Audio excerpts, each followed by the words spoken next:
So, everyone's talking about Australia's new social media ban for teens. And yeah, there are a lot of debates about screen time, but there's a huge question lurking underneath it all. What's this really going to do to your family's wallet? Let's dig into how this new law could totally reshape what you're spending money on. On the one hand, you've got this awesome promise of less screen time, which sounds like a win, right? But on the other hand, does that just swing the door wide open for a whole bunch of new expenses? So what's the deal? Is this ban gonna save you cash, or is it about to get a whole lot more expensive at your house? And look, the timing on this couldn't be more interesting. With inflation sitting at 3.8%, that just means everything, from groceries to gas, is getting more expensive. A lot of family budgets are already stretched pretty thin, so any kind of new cost or even just a big shift in where the money goes is a really big deal for families right now. All right, let's kick things off with the good news. There could actually be a hidden financial win for families here.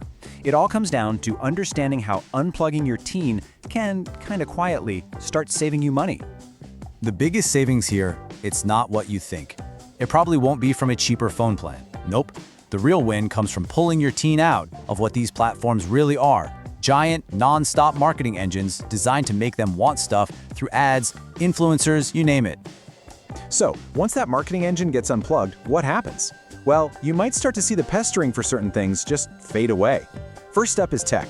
Without that constant pressure to have the absolute latest gadget, that "I need the new phone" chorus might just quiet down. Next up, and this is a big one, fashion. You know that crazy hamster wheel of must-have trends pushed by influencers in those fast fashion haul videos? That can be a serious drain on the bank account. Taking away that daily dose of "you need this" could save you a ton on clothes that, let's be honest, might only get worn once or twice. And finally, there are beauty products. The pressure from influencers to buy every new makeup palette or that 10-step skincare routine is just immense. By shutting down that digital window shopping, you're also cutting off a major pipeline for impulse buys. Okay, but that's only one side of the coin. Now we have to look at the flip side, what we're calling the new offline tax. Because here's the thing, boredom costs money. If your teen isn't scrolling, that free time has to go somewhere. And the alternatives? They often come with a price tag. And these new costs, man, they can pile up fast. Keeping your teen busy might mean paying for sports club fees, forking out for concert tickets, or even dealing with those hidden costs like transport or materials for a TAFE course. So you can really see how the family budget starts to morph. Before the ban, maybe more of your cash went to miscellaneous digital things, apps, data, that kind of stuff. After the ban, that same money is probably going to pivot straight into real-world activities and entertainment. The money doesn't just vanish, it just finds a new job to do. And that leads us to a really important complication. Let's call it the digital bypass cost. Because here's a secret, screen time doesn't just go away. For a lot of teens, it just transforms. It finds a new home, and that can create a whole new list of expenses. Here's how it'll probably go down. Step 1, boom, their favorite apps are gone.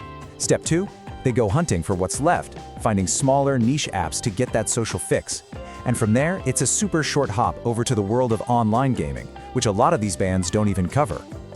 And this is where parents might get a surprise. It means you're not necessarily done with tech spending at all. A big pivot to gaming can bring on major new costs, a new console, pricey PC upgrades, the games themselves, and of course, a beefier internet plan to handle it all. Okay, so with all these moving parts, how on earth do you actually come out on top in this financial tug-of-war? Well, the answer is to get proactive and build a strategy to win this trade-off. The game plan is something called financial mitigation. Fancy term, right? All it really means is being smart and actively hunting for found money that's already out there, using comparison tools, grabbing government rebates, cashing in on rewards. You then use that money to cancel out the new costs.